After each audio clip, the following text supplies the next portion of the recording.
Il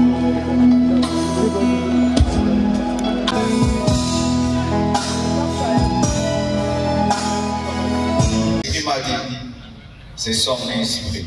Elle est morte. Et les médecins n'ont pas le courage de te le dire. Elle est remontée et puis elle est partie. J'ai dit non, ma femme est vivante. On est en train de la réanimer. Je suis descendu au bloc. J'ai dit montre-moi ma femme. Et les médecins sont sortis, tête baissée, en pleurant.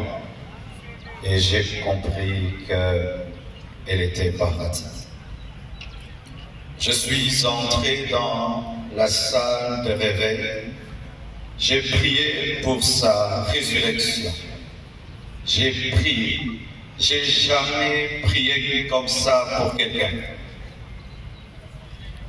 J'ai même ouvert ses yeux avec mes doigts. J'ai tout fait. Elle ne s'est pas réveillée. Je l'ai laissée à la mort. Le lendemain, je suis encore allé à la mort pour prier pour sa résurrection. J'ai prié, j'ai prié, j'ai prié. Rien n'est arrivé. Quand nous sommes arrivés à Kinshasa, à la morgue encore, avant de la déposer, j'ai prié pour sa résurrection. Et rien n'est arrivé encore. Aujourd'hui encore, à la morgue, j'ai encore prié, et elle ne s'est pas réveillée. Blanche savait qu'elle n'allait pas durer sur terre. Plusieurs fois, elle me disait des choses comme ça. Une fois, on était dans la piscine avec tous les enfants. Je lui ai dit, rejoins-nous, viens nager avec nous. Elle était au premier niveau, elle nous regardait. Et puis, quand je suis sorti, je lui ai dit, pourquoi tu n'es pas venu t'amuser avec nous? Elle m'a dit, une voix m'a dit que je partirai et je vous laisserai, vous serez heureux sans moi. Je lui ai dit, non, ça c'est le diable, refuse cela. Elle a dit, ok, un autre jour, elle me dira, si je meurs, est-ce que tu vas te remarier? J'ai dit, pourquoi tu dis des choses comme ça? Elle dit, non, je parle seul. Avant de voyager samedi, vendredi, à l'occasion de la graduation de son fils aîné, Oracle, elle a offert 3 motos, 9 à ses 3 anciens travailleurs pour leur dire merci pour tout le temps passé ensemble.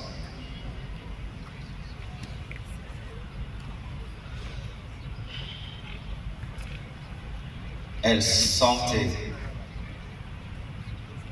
Elle vivait à 200 à l'heure. Elle faisait tout vite et beaucoup de choses au même moment. Au point où aujourd'hui, son œuvre, c'est comme si elle a eu 60 ans. Elle a fait beaucoup pour Dieu, pour moi et pour ses enfants. J'entends dire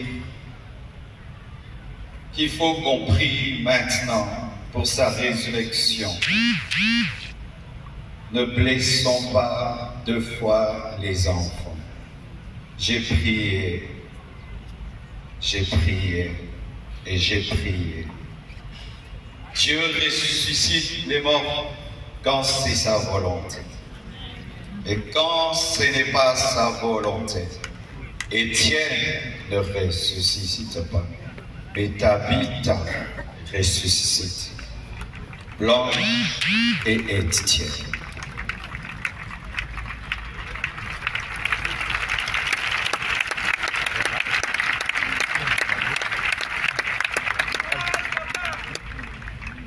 Lorsque je suis, excusez-moi de parler comme ça, il y a le retour qui n'est pas bon.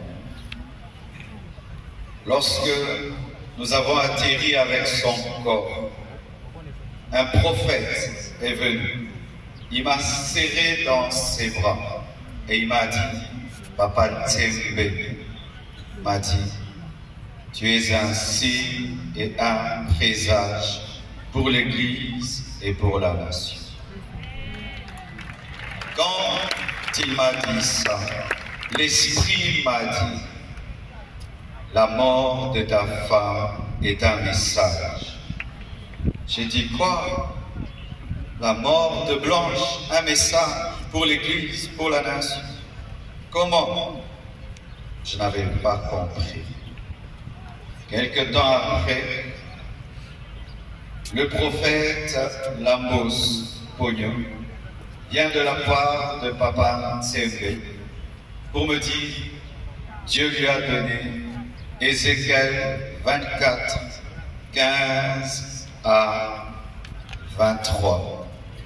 Et le prophète Jérémie Soudry, venant du Canada, il vient me dire, Dieu m'a donné Ézéchiel 24, versets 15 à 18, comme le pasteur Israël Tsembe, alors qu'ils ne se connaissent pas, ils se sont jamais rencontrés. Ézéchiel 24, 15 dit, la parole de l'Éternel me fut adressée en ces mots. Fils de l'homme, voici, je t'enlève par une mort soudaine ce qui fait les délices de tes yeux. Tu ne te lamenteras point, tu ne pleureras point, et tes larmes ne couleront point. Soupire en silence. Ne prends pas le deuil des morts. Verset 18. J'avais parlé au peuple le matin, et ma femme mourut le soir. Et c'était ainsi prophétique qu'une guerre arrivait en Israël. Et j'ai dit à Dieu, donc tu veux dire qu'il y a une guerre qui veut venir dans mon pays? Parce que cette prophétie parle de la guerre. Dieu m'a dit, non, attends, je te dirai. Et voici.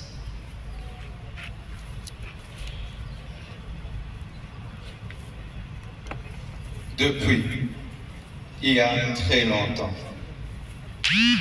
que dans ce pays, les hommes de Dieu soient aussi unis. La mort de Blanche a uni les pasteurs. Un rassemblement, des moments de louange et d'écoute de la parole. Et il y a un mois, nous étions à Paris, à notre conférence à Badabou. Le pasteur Marcelo m'a dit, pasteur Marcel, prochaine rencontre, il faut un Badabou à Kinshasa, au stade. Et nous avons prié ensemble. J'ai eu l'occasion de saluer cette merveilleuse femme. Mais je n'aurais pas imaginé que la rencontre au stade serait un point d'œil. Et aussi, l'interrogation et la question que je me suis posée, Badabou peut dire tout amour. Alors je me suis dit, si aujourd'hui, au lieu d'une rencontre de prière, c'est une rencontre de deuil, quel était le message de fond? Est-ce qu'il faut un badaboum résurrection? C'était la question que je me suis posée. Mais j'ai vu, j'ai compris que mes chers amis, Dieu est puissant, Dieu est glorieux, certainement. Mais Dieu appelle son enfant dans son repos et Dieu lui dit que sa mission est terminée. Parce que dans la vie, il y a trois choses. Il y a le temps où on est, il y a le temps où on grandit, on apprend, on impacte le monde, on fait sa mission. Et il y a le temps où on transmet. Elle est née, elle a vécu. Et en dernier moment, certainement, à un tout à coup imprévu, sa vie s'est arrêtée. Mais nous avons vu en elle la preuve que nous qui sommes venus de très loin, nous sommes venus justement parce que ce qu'elle faisait avec son mari ensemble étaient des œuvres concrètes d'impact dans le monde, preuve que le fruit de l'œuvre que Dieu fait avec cette femme à côté de son mari était d'un impact mondial. Et nous voulons dire que l'essentiel à ça, pour vous, mes chers amis, à tous, oui, c'est de naître, c'est de vivre, c'est de naître, c'est de rêver, c'est de naître et d'avoir des visions, des projets, c'est de naître à vouloir tout faire, manifester, aspirer, réaliser, se marier, travailler, avoir de la famille, développer des choses. Mais il faut savoir dans ces trois étapes, quand tu nais, on s'occupe de toi. Quand tu vis, tu t'occupes des autres. Mais quand tu transmets, tu donnes un flambeau pour l'avenir, pour que la chaîne de la vie, selon la volonté de Dieu, continue d'impacter de génération en génération. Et sur ce, on peut le dire, Blanche a fait sa part pour transmettre un flambeau, pour dire oui avec les femmes, oui avec la jeunesse, oui avec les familles, oui avec juste un cœur passionné. On peut rayonner depuis sa chambre, dans sa maison, dans son église, dans sa ville, dans son pays. Et pour que cela puisse aller jusqu'aux extrémités de la terre et laisser une trace comme les actes des apôtres. On peut dire que ce sont les actes d'Esther, les actes d'Anne. Et pour ça, j'aimerais qu'on applaudisse cette femme pour son action, pour ses œuvres, pour ses fruits, pour son cœur, pour sa passion, pour son courage, pour son amour. Elle disait, je veux vivre pour rendre heureux mon mari. Elle disait, je veux vivre pour exister uniquement pour porter les autres. Ça, c'est un signe. Elle ne faisait pas que rêver. Au-delà de rêver, elle voulait vivre son rêve. Elle voulait exister, dépasser ses actes et contribuer à ce qu'un monde meilleur commence par sa maison et pouvoir donner un épanouissement à ses enfants et donner une joie de vivre, une force restauratrice à son mari. Et chaque fois, et donner envie que les femmes du Congo sont des femmes battantes, des guerrières, des femmes motivées, des femmes de vision, des femmes de responsabilité, des mères passionnées, des femmes qui ont envie. Plusieurs personnes s'approchaient. Pasteur Badago, nous croyons que quelque chose peut se passer pour sa résurrection. Ne faites rien pour ce que vous voulez. Quand Dieu décide quelque chose, même si c'est dur, il faut l'accepter.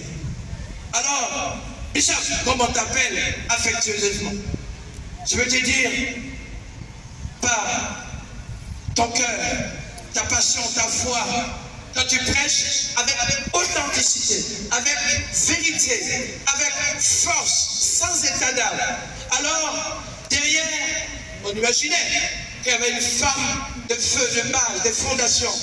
Mais aujourd'hui, on a encore la preuve que le fruit de ce que tu vis vient de quelque part. Et nous sommes fiers de toi, fiers de voir tout ce que Dieu t'a donné de faire et de savoir encore, comme tu le disais, avec courage, avec émotion, mais surtout avec détermination, que tu feras encore plus. Oui, avec le Saint-Esprit, va encore plus loin, encore plus, et que cela touche tes enfants et tes petits-enfants jusqu'à 5, 6, 10, 20, 100 générations. Et que si on parle dans la Bible qu'il y a Paul, il y a Pierre, alors on dira, il y a les Tunisies de la continuité des actes des apôtres. Oui, mes chers amis, c'est cette réalité. Ici au Congo, un pays béni. Congo, ça doit être même la capitale de la foi, je dis. Parce que mes chers amis, quelque chose se passe. C'est une réalité. La capitale de la foi, pas la foi dans les mots, la foi dans les actes, la foi dans le concret, dans la réalité. La foi, là où il y a l'amour, la paix, le bon vivre. La foi où il y a l'unité, la vision, la passion.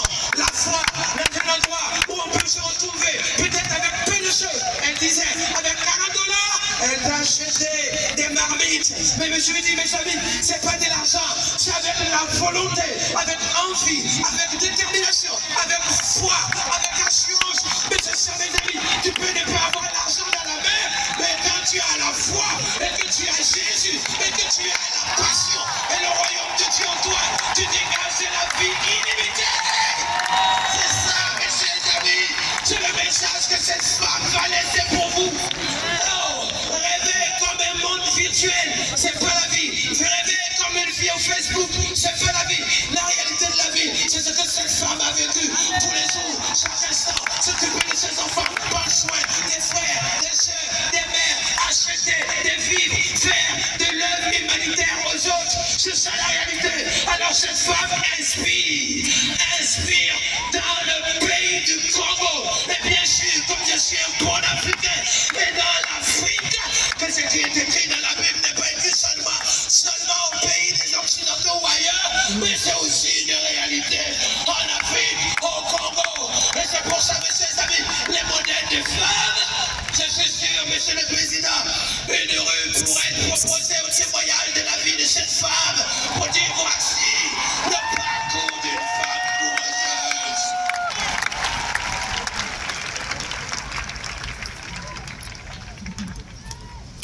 Alors, la volonté de Dieu soit faite.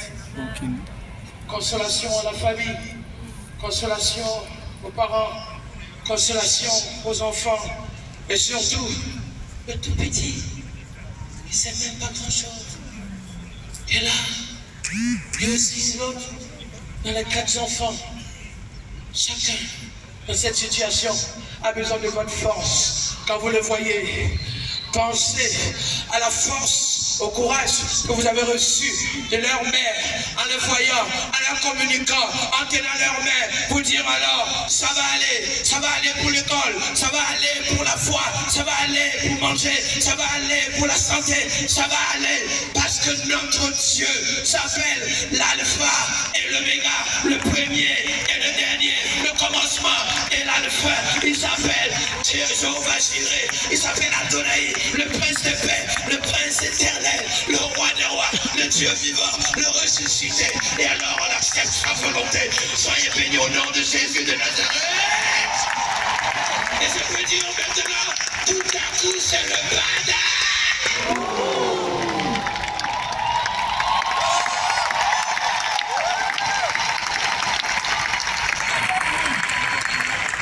Tout à coup, c'est le badaboum dans ta vie. Au nom de... Tout à coup, c'est le badaboum en RDC. Au nom de... RDC, le pays de la foi.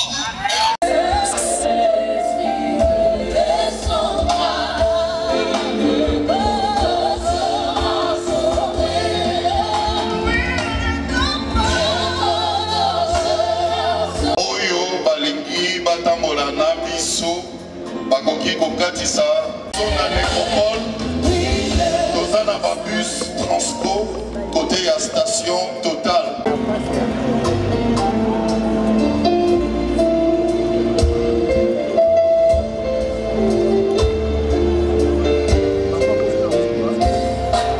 Oh oui.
que les gens passent comme ça. A été repris par Dieu, mais nous gardons beaucoup de souvenirs d'elle. Mon couple est le premier bénéficiaire de son ministère. Mon épouse et nous-mêmes, nous avons reçu énormément de conseils et d'héritage de notre maman Blanche. Et donc aujourd'hui, c'est vraiment un départ qui fait très mal, en même temps l'espérance qu'elle nous a précédés dans le paradis, parce qu'elle a mené le bon combat de la foi jusqu'au bout. Nous remercions de votre soutien.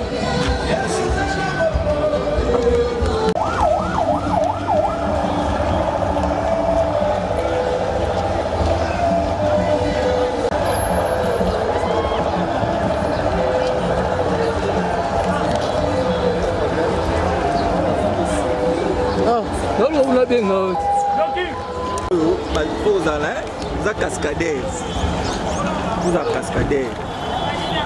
Matito na balukana na bige ba petit ça maintenant koti kaka. Yo zena matériel te. Oh, bon na matériel do ko tabi. To ko ta na jeune mo simba nini, simba nini. Chum. Bakangi. Bakangi te.